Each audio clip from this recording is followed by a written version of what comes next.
Halo semuanya.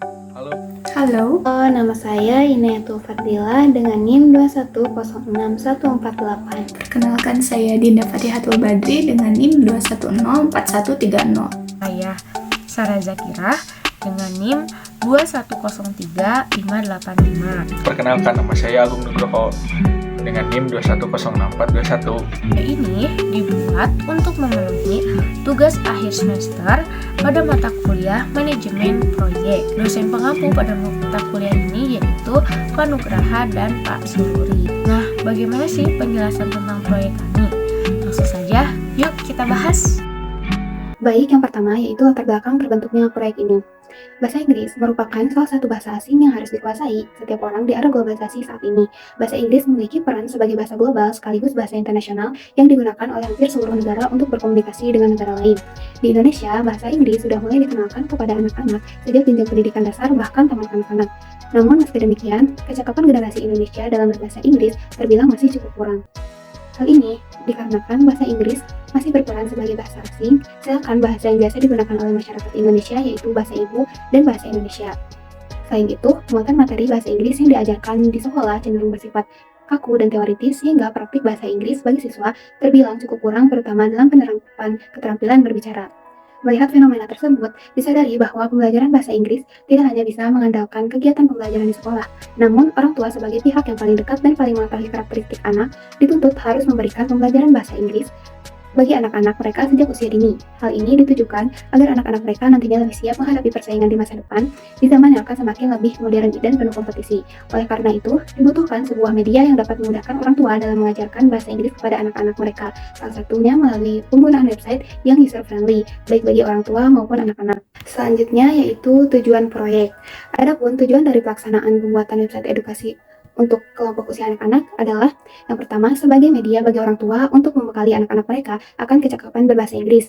Yang kedua sebagai media bagi kelompok usia anak-anak untuk mempelajari bahasa Inggris secara lebih mendalam. Dan yang terakhir sebagai media yang menarik dan menyenangkan bagi orang tua maupun anak dalam mengasah kecakapan berbahasa Inggris. Selanjutnya yaitu output yang diharapkan dalam proyek ini adalah dihasilkannya sebuah website edukasi yang dapat membantu meningkatkan kemampuan berbahasa Inggris kelompok usia anak-anak yaitu 5-11 tahun. Kemudian, lembaga pelaksana dalam proyek ini adalah program studi Administrasi Pendidikan Fakultas Ilmu Pendidikan Universitas Pendidikan Indonesia. Yang selanjutnya yaitu informasi proyek lainnya. Website yang dihasilkan dari proyek ini ditujukan bagi kelompok usia anak-anak yaitu usia 5-11 tahun. Proyek ini menggunakan perangkat lunak atau software ketiga yaitu Visual Studio Code dan Bootstrap. Pembuatan website ini dilakukan dalam beberapa fase atau tahapan yang secara umum terbagi ke dalam 3 fase. Fase pertama adalah perencanaan, fase kedua adalah pelaksanaan, dan fase ketiga adalah uji coba.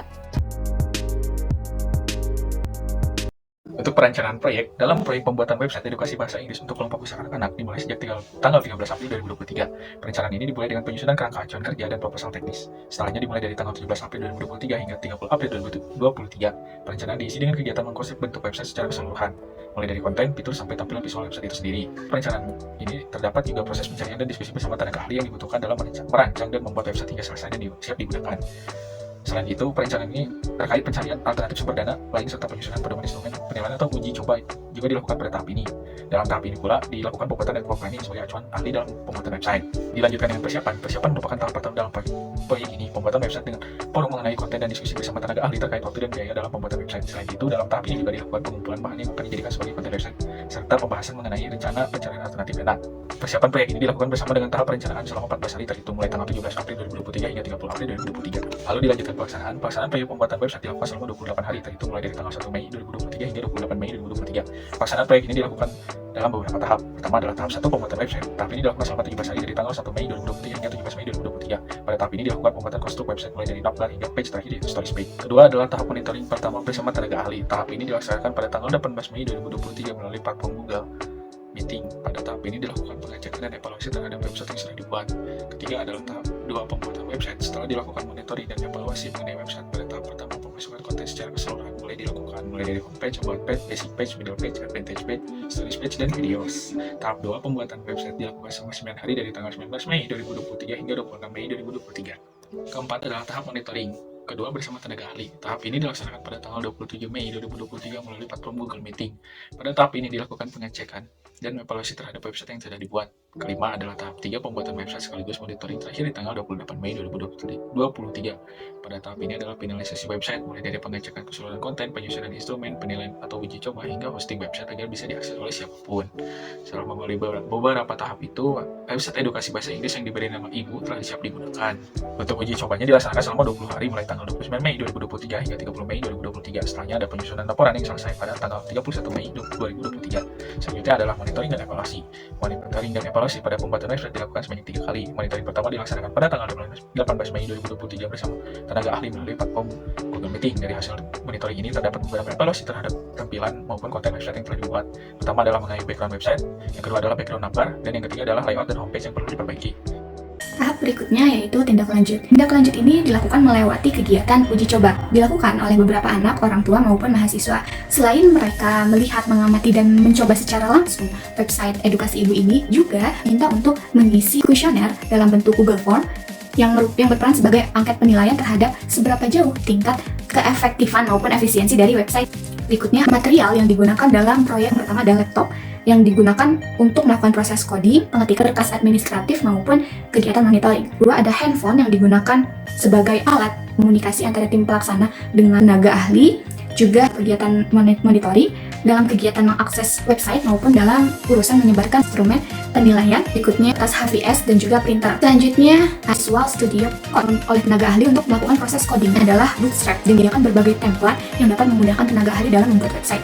Berikutnya ada AAA Web Host, di mana menyediakan jasa untuk melakukan hosting web. Jadi ada Google Meeting, di mana Google Meet ini digunakan dalam proses monitoring, juga evaluasi bersama tenaga ahli. Dan yang terakhir adalah Google Formulir. Berikutnya adalah analisis dari dampak yang ditimbulkan, dampak dari website edukasi ibu ini. Yang pertama, website edukasi ibu dapat membantu kemampuan belajar berbahasa Inggris anak karena dikemas secara lucu, menarik, eye-catching, juga dilengkapi dengan gambar-gambar yang jelas. Selain itu, website ini juga dapat membantu anak dalam belajar bahasa Inggris karena materi yang disajikan disusun berdasarkan tingkat atau kemampuan bahasa Inggris anak, dan tingkatan tersebut ada tingkat basic, middle, maupun advantage. Yang ketiga adalah website ini dapat membantu anak mengucapkan atau melafalkan bahasa Inggris yang dimaksud. Dan yang terakhir adalah website ini bukan hanya dapat membantu anak, namun juga dapat membantu usia berapapun karena memang aksesnya yang mudah untuk dijangkau gitu ya, dan dapat digunakan kapanpun dan dimanapun, serta kemasannya yang menarik, simpel, sehingga cocok untuk usia berapapun.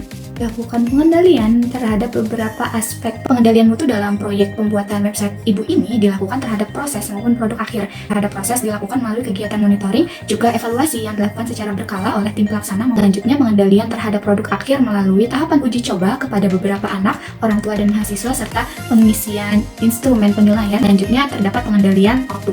Pengendalian waktu dalam proyek pembuatan website ibu dilakukan melalui kegiatan penjadwalan yang telah disepakati bersama antara tim pelaksana juga tenaga ahli. Akhir adalah pengendalian terhadap biaya. Pengendalian biaya dilakukan dengan membuat rancangan anggaran biaya sebelumnya, juga melakukan negosiasi bersama tenaga ahli terkait dana atau fee yang akan kami bayarkan kepadanya gitu ya, sesuai dengan apa yang dia kehendaki gitu, dan sesuai dengan kemampuan tim pelaksana.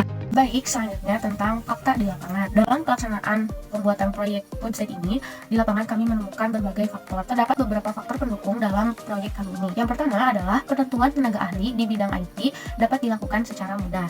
Tenaga ahli yang membantu pengerjaan proyek ini merupakan salah satu orang terdekat dari anggota kelompok kami. Yang kedua adalah jadwal tenaga ahli yang cukup senggang.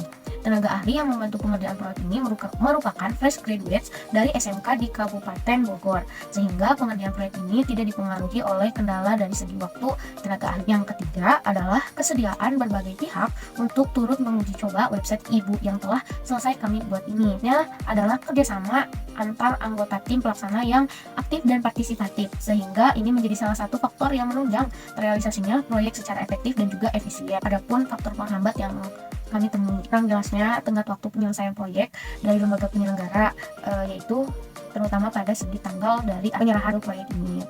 Namun hal tersebut bukan menjadi permasalahan yang cukup besar kan dengan proyek kami yang bisa terselesaikan tepat waktu. Nah, adapun kesimpulan dari proyek yang telah kami buat ini. Yang pertama, pelaksanaan proyek berjalan lancar mulai dari tahap perencanaan, pelaksanaan, monitoring, tindak lanjut hingga evaluasi. Walau terdapat perubahan jadwal pada saat pelaksanaan, namun hal tersebut tidak menimbulkan dampak pada keterlambatan waktu maupun pembengkakan biaya yang dibutuhkan.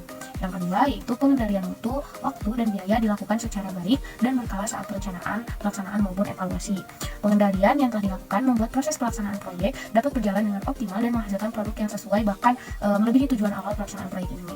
Yang ketiga, website edukasi ibu yang telah berhasil dikerjakan dalam proyek ini mampu memberikan dampak positif gitu bagi sasaran yang dituju, yaitu kelompok anak usia 5-11 tahun. Nah, beberapa dampak positif yang ditimbulkan dari hasil coba website kami ini yaitu meningkatnya semangat belajar anak karena website ini dikemas secara menarik, catching, dan user friendly. Anak pun terstimulus untuk belajar secara visual, auditory maupun audiovisual karena website ini dilengkapi dengan gambar, audio, dan juga video. Kemudian, adanya kemudahan belajar kapanpun, dimanapun, dan segi siapapun. Rekomendasi berdasarkan hasil uji coba terhadap website ibu ini, perlu adanya pengecekan kembali terhadap konten yang disajikan, penulisan EID, penggunaan bahasa, layout, warna, gambar, dan juga suara yang bisa lebih ditingkatkan kembali. Yang selanjutnya adalah penambahan dan penyesuaian konten agar tidak monoton. Pemasukan animasi bergerak dirasa perlu ditambahkan untuk meningkatkan ketertarikan bagi anak. Selain itu, penambahan game dan latihan soal juga perlu dilakukan untuk merangsang stimulus dan meningkatkan kemampuan daya ingat anak. Nah, sekian penjelasan dari kelompok 5 tentang proyek pembuatan website edukasi bahasa Inggris untuk kelompok usia anak-anak. Harapan kami semoga website ini dapat berkembang dan bermanfaat lebih luas lagi untuk anak-anak belajar bahasa Inggris. Sekian dari kelompok kami, mohon maaf bila ada kesalahan. Sampai jumpa.